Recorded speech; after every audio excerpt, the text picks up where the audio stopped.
नमस्कार Avon news TV में आपका स्वागत है। मैं हूं आपके साथ मेघा। देखते हैं स्पेशल रिपोर्ट में क्या है आपके लिए खास। शारदा यूनिवर्सिटी आगरा के Anand school of engineering and technology द्वारा international conference on AI driven intelligence systems for sustainability विषय पर एक दिवसीय अंतर्राष्ट्रीय कॉन्फ्रेंस का सफल आयोजन किया गया।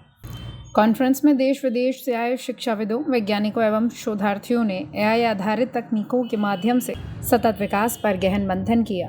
कॉन्फ्रेंस में गेस्ट ऑफ ऑनर के रूप में उपस्थित थे प्रोफेसर डॉक्टर सुब्रमण्यम खरे।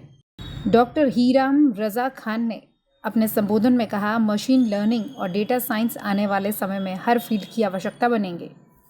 डॉक्टर सुंदर एम जैन ने कहा, एआई आधारित स्मार्ट सिस्टम्स डेवलपमेंट की गति को तेज करने में सक्षम है। डॉक्टर परवीन सैनी ने अपने वक्तव्य में कहा, एकेडमिक रिसर्च तभी प्रभावी मानी जाएगी जब उसे इंडस्ट्री और सोसाइटी से जोड़ा जाएगा। विशिष्ट अतिथि डॉक्टर के गुणराज ने अपने संबोधन में इंटरनेशनल लेवल पर रिसर्च को पहचान दिलाने के लिए क्वालिटी और ओरिजिनलिटी सबसे अहम है, ऐसा कहा। विशिष्ट अतिथि डॉक्टर अनादि श्रीनिवासुलू ने कहा, इंटरनेशनल कोलैबोरेशन से रिसर्च को नई ऊंचाई मिलती है।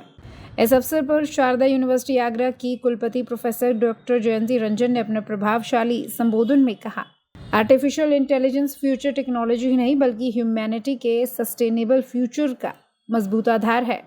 शारदा यूनिवर्सिटी आगरा के Anand school of engineering and technology के डीन प्रोफेसर स्वामीनाथन ने कहा, एएसईटी रिसर्च और इनोवेशन को निरंतर बढ़ावा दे रहा है। भविष्य में और अधिक उच्च स्तरीय एकेडमिक योजनाओं के लिए संस्थान की प्रतिबद्धता दोहराई। अंत में कॉन्फ्रेंस में chief guest doctor Manish Kumar Chatli, director ICAR CIRG Makhdoom ने कहा, एआई आधारित intelligence system agriculture, animal husbandry और एनवायरमेंटल प्रोटेक्शन के क्षेत्र में रिवॉल्यूशनरी बदलाव ला सकती है। कार्यक्रम के समापन के अवसर पर कॉन्फ्रेंस में पधारे सभी अतिथियों, वक्ताओं एवं प्रतिभागियों के प्रति कॉन्फ्रेंस के कन्वेनर प्रोफेसर मनीष बाबू अग्रवाल ने आभार व्यक्त किया। कॉन्फ्रेंस में मुख्य रूप से कुल सचिव, उप कुल सचिव सहित समस्त Anand school of engineering and technology के प्रोफेसर, डायरेक्टर, विभागाध्यक्ष और समस्त स्टूडेंट उपस्थित रहे। कार्यक्रम के समापन पर शारदा यूनिवर्सिटी आगरा के चांसलर PK गुप्ता एवं प्रो चांसलर YK गुप्ता ने कॉन्फ्रेंस के सफल आयोजन पर आयोजक टीम, वक्ताओं एवं प्रतिभागियों को धन्यवाद एवं शुभकामनाएं दी।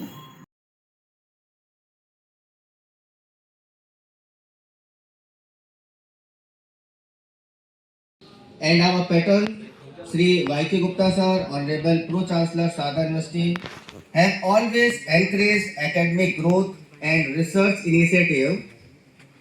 I would like to especially thank to our Vice Chancellor Ma'am, Professor Dr. Jayanti Ranjan Ma'am, Chancellor Saga University Agra, for his continuous guidance and support. We also thank to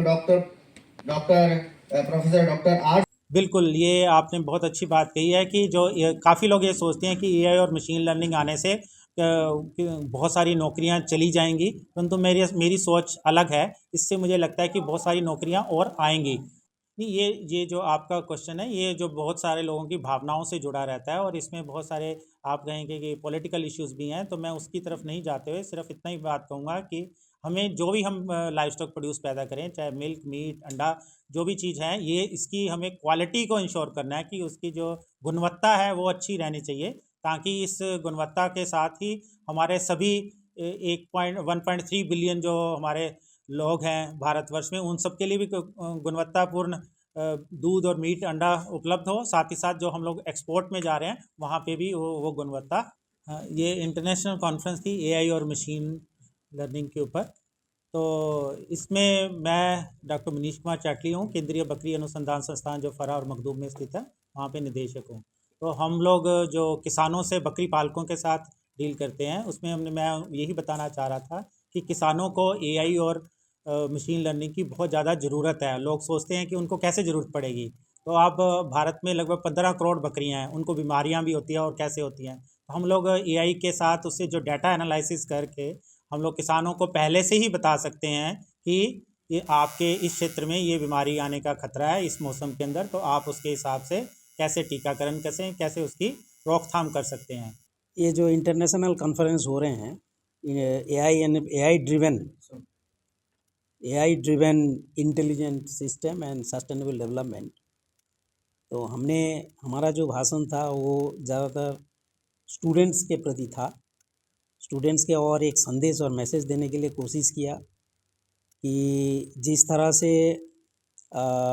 Indian population से India विकसित भारत के ओर आकांक्षा रखते हैं और विकसित भारत बनने के लिए प्रतिबद्ध हैं, इस ओर अगर हमको काम करना है तो हमें टेक्नोलॉजी में लीड लेना पड़ेगा। और आईटी प्रोफेशनल्स जो इंडिया में हैं, जो आईटी सॉफ्टवेयर और सर्विसेज के तौर पे जो एक्सपोर्ट करता है, उससे ऊपर हमको आईटी बेस्ड टेक्नोलॉजी डेवलपमेंट में जाना पड़ेगा। यानी कि AI based large language model अपना होना चाहिए। इस दिशा में बच्चों को हमने प्रभावित और उत्साहित करने का प्रयास किया है।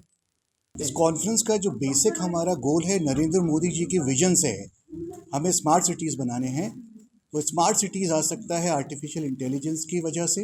ये बच्चे ही डेवलप करेंगे। तो अगली बार हम ये देखेंगे कि आगरा को हम स्मार्ट सिटी बनाएं। तो ये कॉन्फ्रेंस इस पर बेसिक फोकस करता है कि आने वाले टाइम में हम स्मार्ट सिटी बने, और उसमें ये कॉन्फ्रेंस बहुत काम आएगी, क्योंकि ये आर्टिफिशियल इंटेलिजेंस की बात कर रहे हैं हम, यहाँ स्मार्ट सिटी की बात कर रहे हैं हम, सस्टेनेबल सॉल्यूशंस की बात कर रहे हैं, जिससे भारत बहुत प्रगति के रास्ते पर अग्रसर होगा। तो इसलिए कॉन्फ्रेंस का बहुत बड़ा रोल रहेगा भारत के आने वाले विकास में। स्पेशल रिपोर्ट में फिलहाल इतना ही। खबरों के लिए आप देखते रहिए वन न्यूज़ टीवी। नमस्कार।